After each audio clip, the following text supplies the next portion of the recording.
برضه معذوره يا جماعه، ما انا قاعد لوحدي طول النهار ومش لاقي حاجه اعملها، وانت برضه يا ساميه سايباني كده ومش سائله فيا. الله، انا برضه مهما كان بشر وضعيف.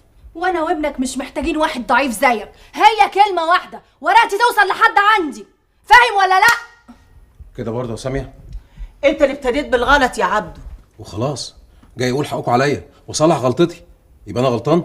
في غلط ما ينفعش يتصلح، وهي كلمه واحده. هتطلقني بالذوق ولا افضحك؟ انا ما تلوش دراع يا ساميه. بس ممكن تتكسر رقبتك يا عبده.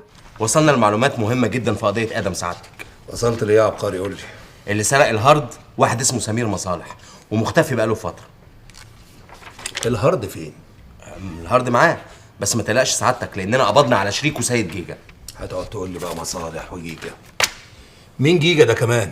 جيجا ده سعادتك كان صاحب مصالح، وكان واخد نسخه من الفيديوهات على هارد تاني، بس لما حس بخطر مسح الهارد. وخبير الكمبيوتر اكد لي ان احنا ممكن نرجع كل الداتا اللي كانت موجوده على الهارد لو عملنا ريكفر للهارد. وبكده يا فندم هنلاقي فيديو جريمه القتل اللي هيكشف لنا الحقيقه كلها. وبكده يا فندم مش هنوصل لاي حاجه، لان مفيش دليل. لازم تحط ايدك على دليل عشان نعرف نقفل القضيه. مهمتنا دلوقتي ان احنا نوصل لادم ونقبض عليه، وبعدين نسلمه. كده بقى احنا خلصنا شغلنا. هما بقى يدينوه يبرئوه، مالناش دخل فيه. مفهوم؟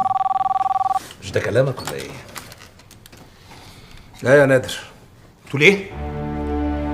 ادم في الاقصر؟ انت متاكد؟ طب اقفل اقفل. يا ابني اديني الاقصر بسرعه.